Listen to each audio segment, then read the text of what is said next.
আসসালামু আলাইকুম। কেমন আছেন সবাই? কাছে দূরে দেশে এবং দেশের বাইরে যে যেখান থেকে আমার ভিডিওটি দেখছেন বা শুনছেন, আশা করি আল্লাহর রহমতে সবাই ভালো আছেন। তো আলহামদুলিল্লাহ, আজকে কিন্তু আমরা সবাই ভালো আছি, পরিবারের সবাই ভালো আছে। তো এই 2 দিন কিন্তু আমি অনলাইন জগৎ থেকে একেবারেই বাইরে ছিলাম।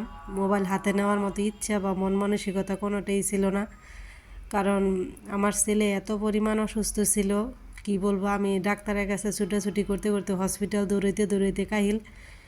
তো আল্লাহর অশেষ রহমতে এখন কিন্তু আমার ছেলে ভালো আছে। তো মনের মধ্যে কোনো ইচ্ছা ছিল না বা কোনো আগ্রহ ছিল না মোবাইল ধরার মতো।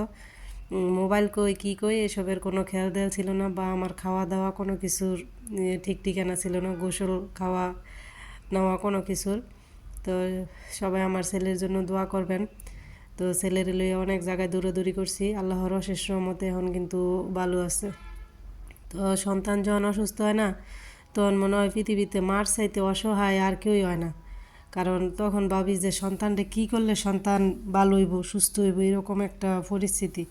তো এই 2 দিন মনে হয় যে আমার এত চোখের পানি ঝরছে, এটা আর বলার মতো না।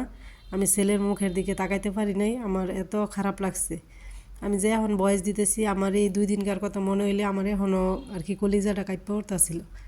তো মাহাদির আব্বুও কিন্তু অনেক কান্নাকাটি করছে এই 2 দিন ছেলের এরকম অবস্থা দেখে। তো সবাই আমার ছেলের জন্য দোয়া করবেন। তো যারা যারা আমার ভিডিওটি দেখা শুরু করেছেন, প্লিজ একটি লাইক দিয়ে পুরো ভিডিওটিকে কন্টিনিউ করবেন। তো আজকে 2 দিন পর ভিডিও দিতেছি, তো ভিডিও আর দিলাম হলে কিনা সেরকম কোনো ইচ্ছাই ছিল না, আর কোনো আপুদের ভিডিও আমি এই পর্যন্ত দেখতে পারি নাই। তো এখন থেকে একটু ফ্রি হইতেছি, তো ইনশাল্লাহ আবার সবার ভিডিও দেখবো। দিয়ে কিন্তু আমি সকালের নাস্তাটা রেডি করে নিতেছি।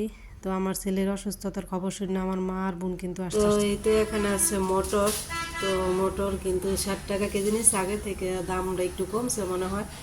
তো মটর দিয়ে তো সারা বছর এটা সেটা খাওয়া যায়, সেই জন্য আইনা রাখলাম। আর এই তো এদিক দিয়ে আছে ডাটা বা দাঁড়া আমরা যেটারে বলি। আর এদিক দিয়ে আছে কিন্তু মিষ্টি আলু। আর এই যে এদিক দিয়ে আছে টমেটো, মিষ্টি আলু দিয়ে টমেটো দিয়ে টক খাবো। আর এদিক দিয়ে আছে আদা। আর এই তো মিষ্টি কুমড়া বা মিষ্টি লাউ, শালগম।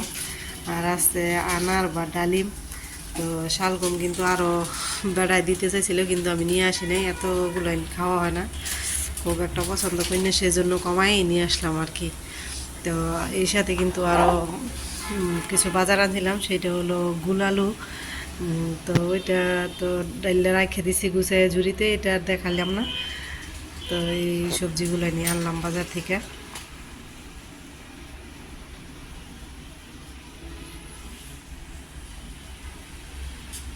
তো মটরগুলো একটু পর ছোটো মেরে দিব বাচ্চা নিতে, ও আবার এগুলো বাছতে পছন্দ করে, ওরা দিয়ে এগুলো করাবো পরিষ্কার। এই তো ওখানে আছে বাবুর জন্য টিস্যু। তো এটা তো কয়েকদিন পর পর লাগে। আর এটা হচ্ছে আমাদের জন্য আনলাম, আর কাঁচা বাজার আর এগুলো নিয়ে আসলাম আর কি। কি তুমি কি করতেছো আব্বু?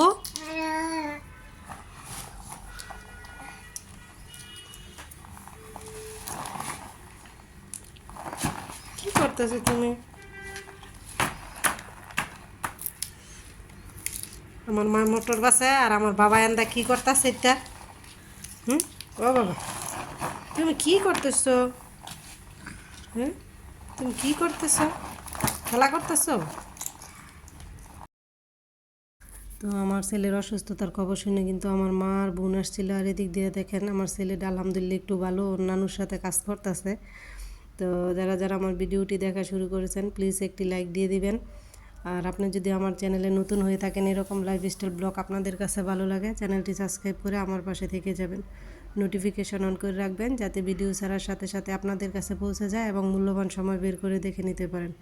আর যারা এই কাজটি করে নিয়েছেন তাদেরকে অসংখ্য ধন্যবাদ। তো এদিক দিয়ে কিন্তু বেশ কয়েকদিন হয়ে গেছে ঘরটর যার আর কি মোছা টোছা হইতেছিল না। তো আমি কিন্তু নাস্তা টাস্তা খাওয়া শেষ করে সুন্দর করে ঘরটা ঝাড়ু দিয়ে নিছি, এখন মুছা পরিষ্কার করে নিতেছি। তো সবাই ভালো থাকবেন, আমি সবার জন্য দোয়া করি। আর আপনারাও সবাই আমার জন্য, আমার পরিবারের জন্য, আমার ছেলের জন্য দোয়া করবেন। তো আল্লাহ হাফেজ, সবাই ভালো থাকবেন।